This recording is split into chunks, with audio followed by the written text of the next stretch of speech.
इस क्वेश्चन में कहा गया है कि a small block B is placed on another block A of mass 5 kilogram and length 20 centimetre. Initially the block B is near the right end of block A. उसके बाद एक contact horizontal force of 10 newton is applied to the block A. All the surfaces are assumed frictionless. और आपसे पूछा गया कि find the time elapsed before the block B separates from ए. अब देखिए इस क्वेश्चन में एक्चुअल में क्या करना है, आपको बोला गया कि कोई स्मॉल ब्लॉक बी यानी कि आपका ब्लॉक है, इसको क्या किया है किसी ए ब्लॉक के ऊपर प्लेस किया गया है. और आपको बोला कि another block A of mass 5 kg and length 20 centimetre. That is आपको ए के बारे में देखिए इन्फॉर्मेशन दिया गया है कि जो ए वाला ब्लॉक है इसका एक तो मास कितना है, देखिए 5 किलोग्राम का है और इसका जो लेंथ दिया है वो दिया है 20 सेंटीमीटर. ठीक है. और आपको पता है कि हमने इसमें फोर्स लगाया नीचे वाले में क्योंकि कोई फ्रिक्शन नहीं है, तो कंफर्म है कि अगर इसमें मैंने फोर्स लगाया तो यही ब्लॉक आपका आगे मूव करेगा और इसको ब्लॉक ए को कोई भी अपोज नहीं करेगा, ना तो बी वाला इसको अपोज करेगा ना ही ग्राउंड अपोज करेगा, बिकॉज ऑल जो सरफेसेस हैं कैसे हैं देखिए वो फ्रिक्शनलेस हैं. तो क्यों ना हम एक काम करते हैं, पहले ए वाले ब्लॉक को हम निकाल देते हैं एक्सेलरेशन, क्योंकि जो इसका होगा एक्सेलरेशन उसको हम देखते हैं कैसा आएगा. तो अगर हम देखिए एक्सेलरेशन हम ए का निकालें तो आपको जानते हैं फोर्स अपॉन मास. तो आपने कितना फोर्स लगाया देखिए 10 न्यूटन, तो यहाँ पे 10 लिखेंगे और देखिए इसका मास कितना है तो 5 kg, तो यहाँ पे 5 हो जाएगा. तो दैट मीन्स हमने ये फाइंड कर लिया कि जो ए ब्लॉक है हमारे इसका जो एक्सेलरेशन होगा वो देखिए कितना होगा, वो होगा 2 मीटर पर सेकंड स्क्वायर. अब दूसरी इंपॉर्टेंट चीज़ ये है कि अगर ये ब्लॉक देखिए एक्सेलरेट हो रहा है, अगर ये देखिए रेस्ट में होता है या फिर कांस्टेंट वेलोसिटी से मूव करता है, तो इसके ऊपर जो हमारा ब्लॉक है इस पर कोई भी सूडो फोर्स नहीं लगता. बट अगर ये एक्सेलरेट हो रहा है तो आप जानते हैं कि वही एक्सेलरेशन आपको इस ब्लॉक को मिल जाएगा और वो भी अपोजिट डायरेक्शन में. तो अगर ए वाला हमारा आगे मूव कर रहे हैं तो सीधे से कह सकते हैं कि बी वाला हमारा देखिए पीछे मूव करेगा, उस सेम एक्सेलरेशन यानी कि ए बराबर 2 मीटर पर सेकंड स्क्वायर.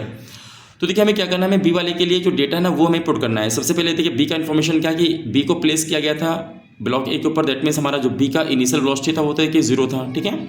दूसरा हमारा क्या है कि बी को हमारा जो एक्सेलरेशन मिला कितना मिला, देखिए 2 मिला. तो यहाँ पे ए एक इन्फॉर्मेशन है आपके 2 मीटर पर सेकंड स्क्वायर. दूसरा इंपॉर्टेंट ये कि जब ये भाई इसके ऊपर पीछे लगेगा सूडो फोर्स की लिए वजह से सूडो फोर्स पीछे लगेगा तो ये ब्लॉक देखिए धीरे धीरे पीछे आएगा और जब ये पीछे देखिए ऐसे आते आते यहाँ पहुँचेगा उसके बाद ये क्या है नीचे गिर जाएगा. मतलब जब ये नीचे गिरेगा तो कहीं ना कहीं दोनों ए और बी ब्लॉक हमारे अलग अलग हो जाएंगे. तो आपको वही पूछा गया कि कितना टाइम लगेगा, तो कंफर्म है कि गिरने से पहले हमारा ब्लॉक बी जो ये डिस्टेंस कवर करेगा उसको लिख लेते हैं कि जो डिस्टेंस है देखिए वो कितना है, वो है 20 सेंटीमीटर. या इसको हम ऐसे ही कर सकते हैं कि 20 इंटू में 10 टू द पावर माइनस का 2 मीटर. अब आपको देखिए यू आपको मालूम चल गया है, ए आपको मालूम है और एस पता है.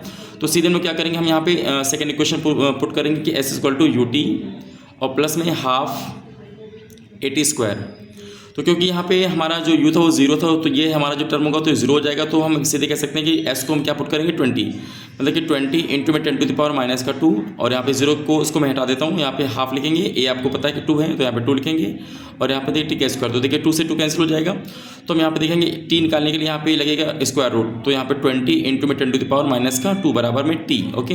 अब देखिए यहाँ से ये जो 10 की पावर माइनस का 2 इससे एक आपका 10 की पावर माइनस का 1 तो बाहर आ जाएगा और रूट के अंदर देखिए क्या बचेगा, हमारा 20 बचेगा.